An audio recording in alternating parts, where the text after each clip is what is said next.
Hi, my name is Benedict. This video is taking a little bit of a look at the exonic AI master. If you recall, and I'll try and remember to link down below, I did a comparison once before of eMastered, one of the online mastering houses, the AI bot things that claim they're going to do a great master of your material, and I found it personally wanting. Now, my basic opinion at the end was that if you were doing generic pop kind of stuff and you were happy for it to sound generic, then it would probably do the job if you didn't have any better skills or weren't prepared to hire somebody with said skills. With my own more delicate material, it didn't handle it particularly well at all. Now, to be fair, again, this is a test of one sample, and the material is a little less delicate than what I had last time. But I've seen this exonic thing come up a few times and sort of thought, well, okay, what's it going to do? What's it going to be? The fellow who made it is X-Waves, so that claims a certain pedigree. So thought, okay, I've just got this track that I'm still working with, but I put it into a roughly mastered format yesterday to show it to somebody. So I thought, well, let's put this on. Now, to be fair, let's quickly run through. This is the material with no master.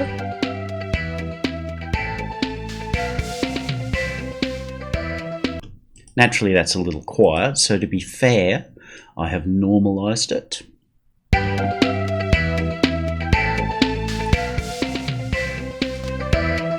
So we get a few more dB. I then let the AI, the nodding head, master this. To make their process work, you've got to play the whole track through. So I did. I played the whole track through, and I'll show you the whole track later after I've given the discussion that I think is very interesting.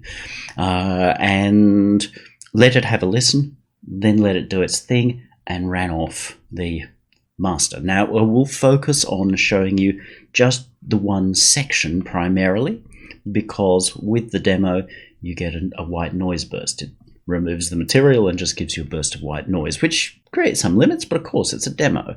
But overall, we can see and hear what it's done very well, I think. So this is the AI mastered.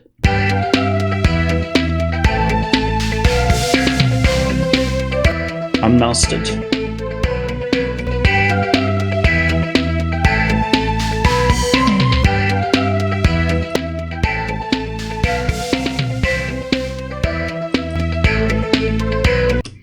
So, as expected, we've got all the things that we might hope for in a master. We've got more overall level. We've brought it up to sensible levels.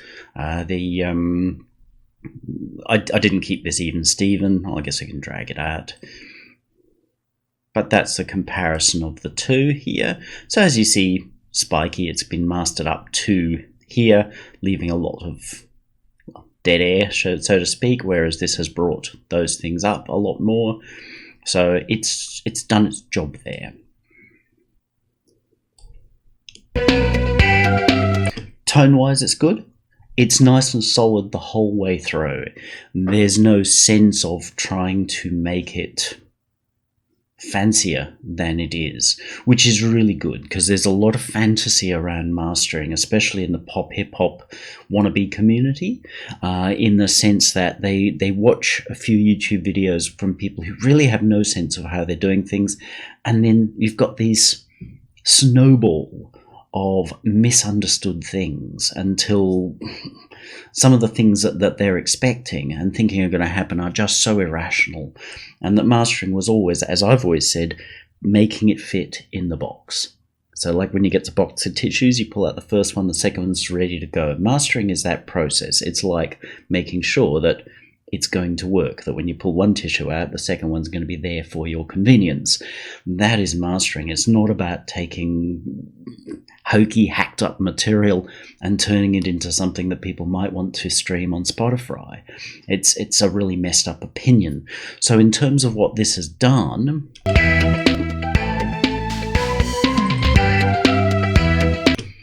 I'd say that's a pretty darn good master, because we're hearing exactly what was mixed. We've solved some of the issues of wasted headroom, and we've got a nice overall tone. Now let's compare to what I had done in terms of my quick master.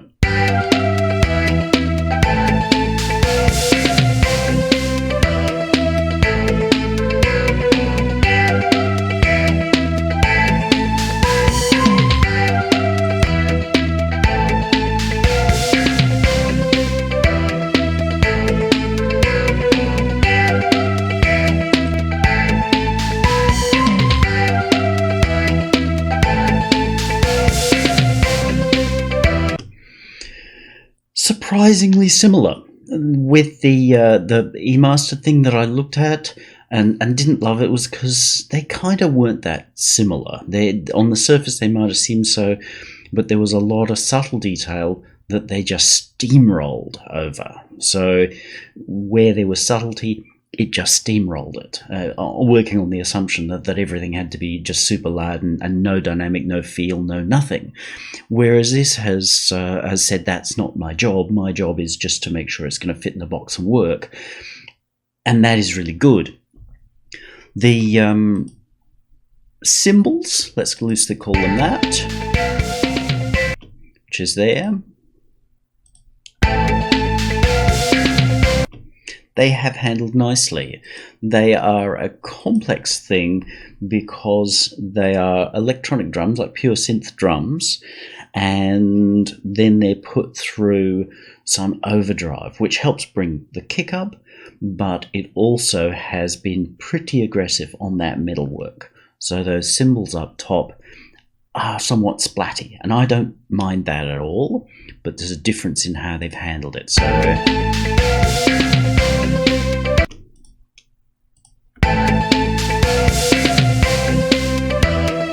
now that could be a compression thing between what they've done and what I've done, but if you notice, while our masters are really rather similar, mine is brighter and more detailed overall.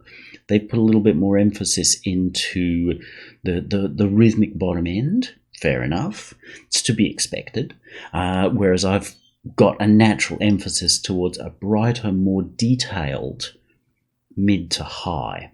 Some people see that as an evil thing, but other people like it. I like mixes that give you that feeling of bright and detailed and engaging. Doesn't mean I don't like warm mixes, but I do like bright mixes. So that comes down to probably a personal choice. If we look at these here, they look really rather similar. And that to me is kind of a good thing. A master where you look at what's happened and you find them radically different, you've got to say, well, hang on, what are they doing? What are they up to? There are some points here where their peaks go a little higher than mine. So again, points to a different approach to compression. There's this here. See, this seems quite thick and not so much here. We can say, oh, is one an error? Okay, maybe that's this point right here.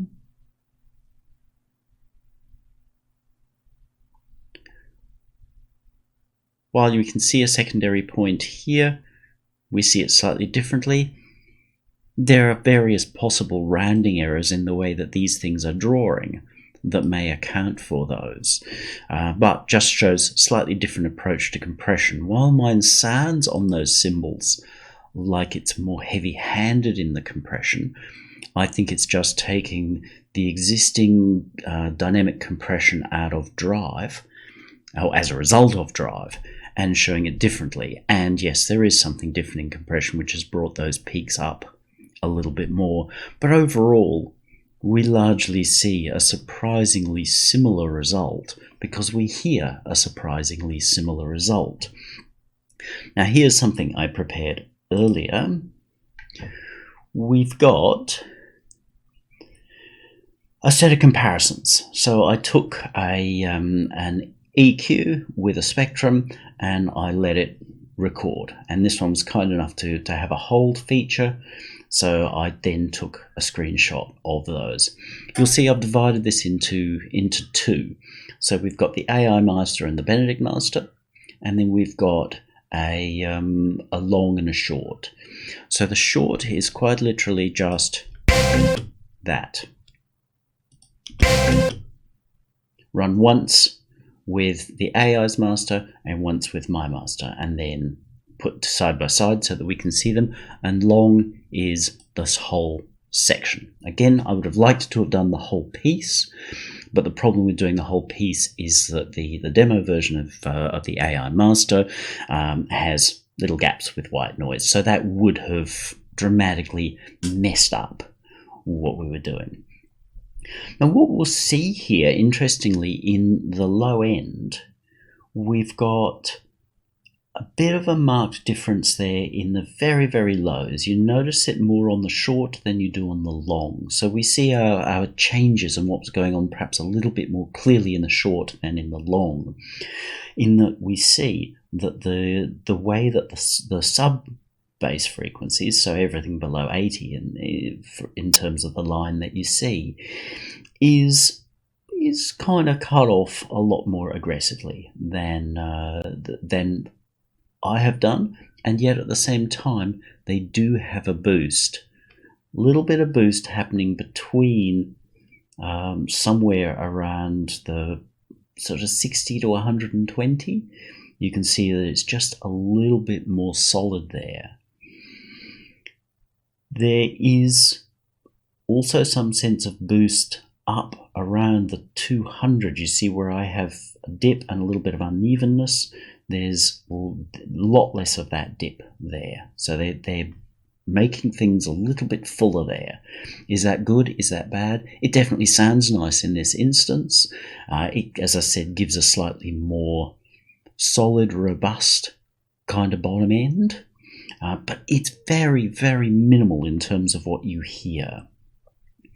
And some of the differences for what you hear between their master and my master can be down to the high end, because if we look at the high end on the shorts and on the longs, but particularly noticeable on the shorts, then we will see that theirs and mine dip quite differently.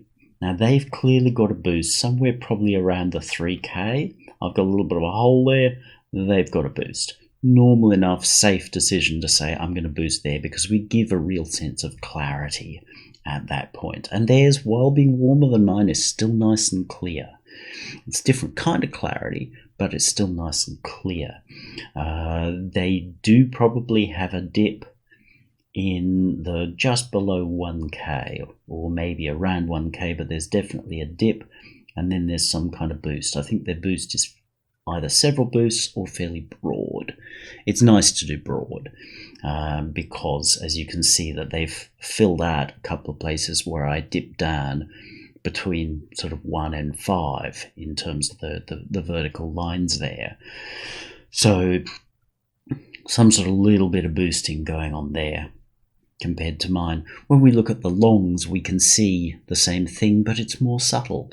That's part of what makes me think that there are either several quite narrow boost and cuts, or just one smooth. The overall impression there is that, again, as expected, mine comes out just a little bit brighter overall, because I've got more happening right up in the air, so that gives this sense of brightness, of pin-sharp clarity. But it's not a pin-sharp clarity that feels very dry. I was listening through some stuff off Bandcamp last night, just going through the new and notable thing, and while there's some interesting stuff, there were still quite a lot of things that were mixed and mastered kind of dry, and they just feel like they're pasted to the speakers. I don't have the world's best speakers up there. It's some Wharfies and a set of old Denon, which were similar to NS10s. The pair run together because neither is a great speaker, but together they give a really nice, pleasing sound. And that's something I always listen to my stuff on, so I know them pretty well, listen to everything on them, and a lot of those mixes and their masters sounded very sort of flat, and they're detailed, but kind of flat. There was no sense of them hanging in the space between the speakers. They were just sort of like, taping a piece of paper between the two speakers and drawing a picture. But the great thing was that there were several tracks that came through just in this list, and so that's relatively random, that were beautiful. There was quite a lot of reverb in them, and they had this really nice feel. Some of them had a very kind of rough and ready indie feel, but that's exactly what you expect when you're listening to indie music on an indie music platform. So not perfect mixes, but really nice sense of feel in them, and that they were flowing out of the speakers and hanging there rather than being clearly defined, which is, I think, a good thing. So the which is better comes to some extent to personal preference, but really quite impressed, especially compared to the eMastered AI bot process. Whether theirs has changed over the time in which I've done these two, I really don't know. I'm obviously not going to buy this because I can get the results that I want. And they're definitely within the realm of acceptable, because if what AI Master is doing is acceptable, then there's very little difference between theirs and mine. The only thing that I would say is that sometimes when I compare, and if you listen here,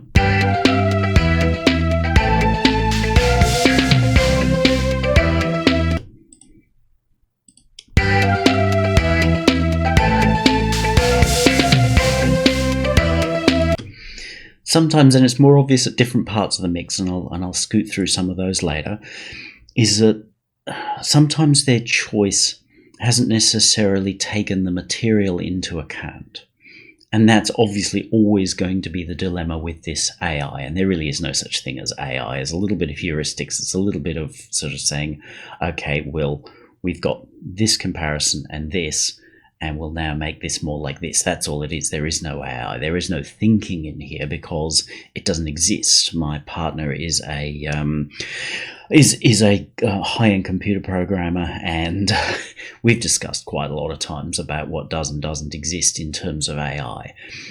So it's borderline marketing attractive, especially when you put a picture of a robot in. So this is really kind of interesting, and I must say quite impressive in the sense that if you look at it simply in terms of let's make this mix ready to go in the box so that it will work, as in you can run it through this process, put it on YouTube or wherever, and your mix is going to fit in the box, then I think this is doing a great job. And the fact that it seems to have shied away from trying to fancify, prettify your product, I think is to its credit. There's an amusing thing too in the manual. It says don't feed me material that's clipping or going over 0 dB because it'll make me very unhappy and I'll go red. I didn't try it to see if it does go red, but that was kind of amusing. It shows a sense of wit and the fact that with these things, there are limits. There's only so far we can go in our stupidity before things just aren't going to work out. So let's take us off loop and expand ourselves back out so that we can dip through the whole thing. Again, we'll start with the pre-master. So this is just normalized.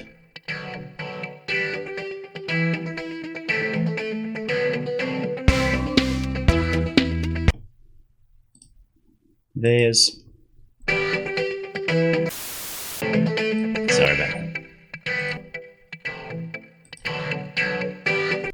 So you can hear they're really bringing out the reverb a lot more. There is a fade in here, and it's handled that fade in quite nicely too.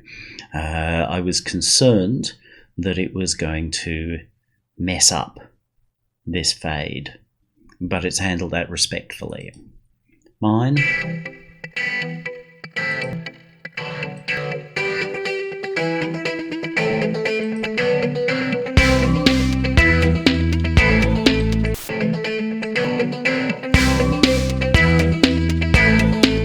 So no real complaint with how either of those have managed this process. My guess, based on my impressions, and bear in mind they're old impressions now, of the eMastered was that it would have been a little too brutal with these fades and possibly even not have respected the way I chose to fade the rest of the track.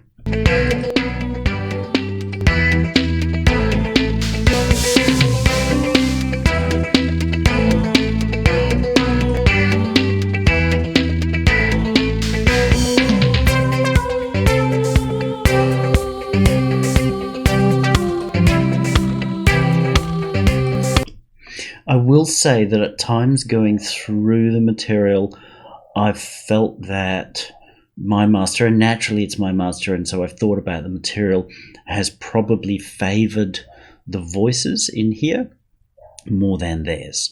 Theirs has tended to favour the rhythm section, so the drum and bass kind of component, and I understand why, because that's sort of considered a fundamental of rock.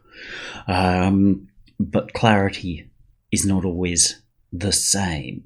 Now, mastering your own material, then naturally you can focus on the things that you want to bring out. Having an AI, a thoughtless being, do that, then it's not going to know and it's not going to care. It's just going to follow what it's told. And if it's told, well, we generally emphasize the rhythm section. That's what it's going to do.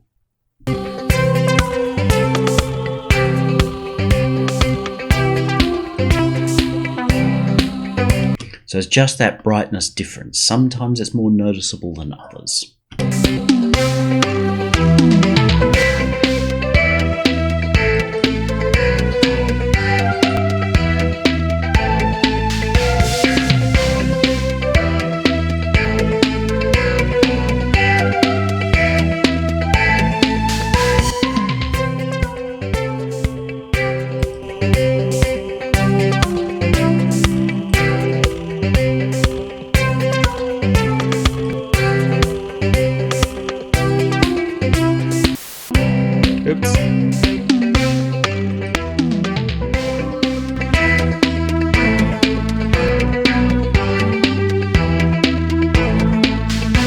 Now that's a nice, warm, safe master all round.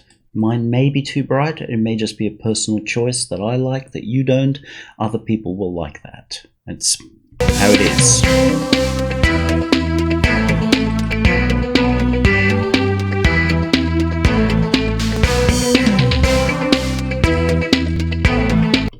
It's worth looking at how it handles the kind of ride cymbal there. Again, no ride cymbal was involved in this.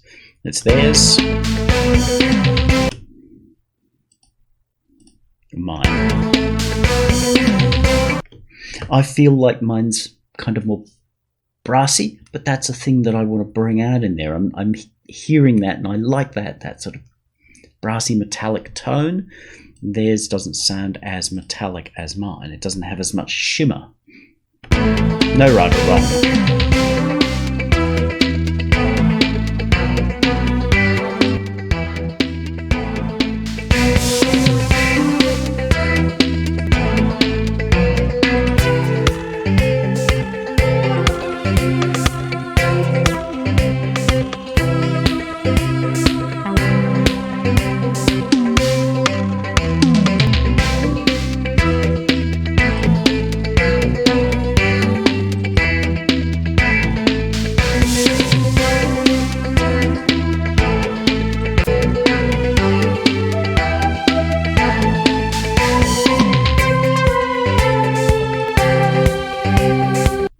Again, just that feeling of mine, but I'm going to like it because I did it, was it just gives more air, more brilliance, more, sort of ethereal beauty, so to speak.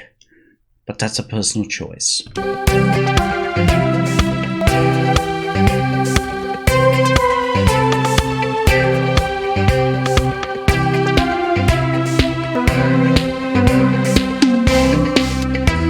Oh, for anybody wondering, they both passed the mono test.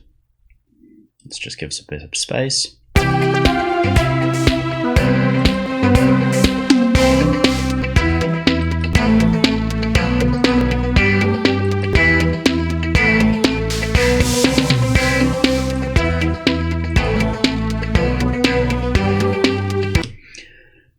Interestingly, I don't get any impression about any kind of stereo wideners or anything like that.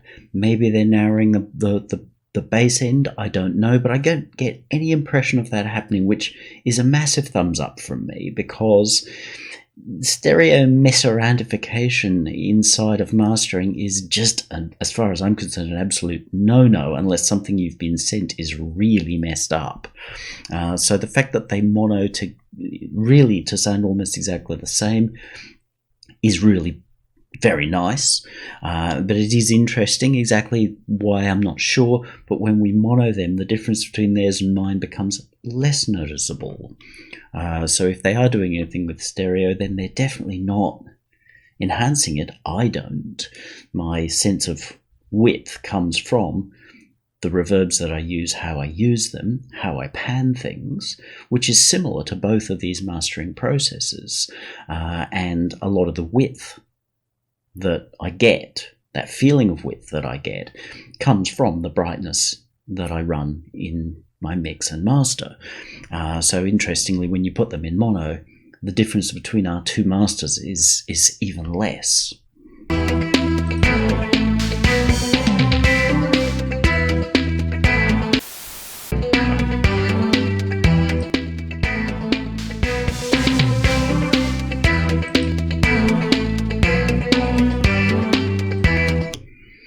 And again, I feel like it's handled this fade, maybe an unusual fade in terms of pop music, but my music's unusual. It's not going on the radio anyway. Not that I'm opposed to it going on the radio. I'd love to go on the radio, but the radio just doesn't play anything this inventive or this different or this outside the box anymore, which is just a crying shame, I think.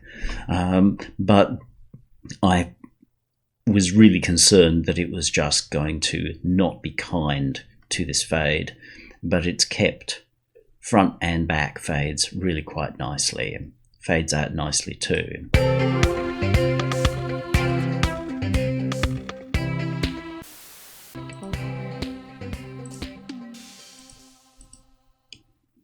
So I get the feeling that they're saying, okay, we're doing our job up here in terms of dynamics, we're not reaching right to the bottom. Some of the other things that I've tried, like one on SoundCloud, you kind of get the feeling that they're just saying, we know your mix is going to be screwed, so we're just going to hit it with sledgehammers. And that's kind of really nasty. Maybe their assumption is correct, but nonetheless, it's not mastering, and it's encouraging people who are doing terrible, terrible mixes not to improve them because they can just throw them at sledgehammers. And that's not making it better for anybody, because a terrible mix hit with sledgehammers actually sounds worse. It sounds louder and people go, oh yeah, that's better, man. But it actually sounds worse for a listener. You'd be better off to have a terrible mix that's been over easy on the mastering, so that you can at least hear what is there comfortably and go, yeah, it's horrible, but it's honest, which is what I was talking about before with regards to indie mixing. It is not always great, often because the material is not great, so you can never get a great mix out of poor material, but at least it's honest, and that allows you to enjoy what the artist was trying to do, what they're singing and strumming about, without going, ugh, because it's just been thrown at you as though it's supposed to be something that's, you know. Okay, so I hope you have found this interesting. If you have any questions, not specifically about the product necessarily, because I'm not a product expert in this, go ask Exonic about that. They seem reasonably chatty on Facebook, or I'm not sure how many people manage that, but seem reasonably chatty there. But any questions about the process, about this, or of course having any work done for you, ask down below. And yes, I got to remember to link to the eMastered video from before. You have a good day now.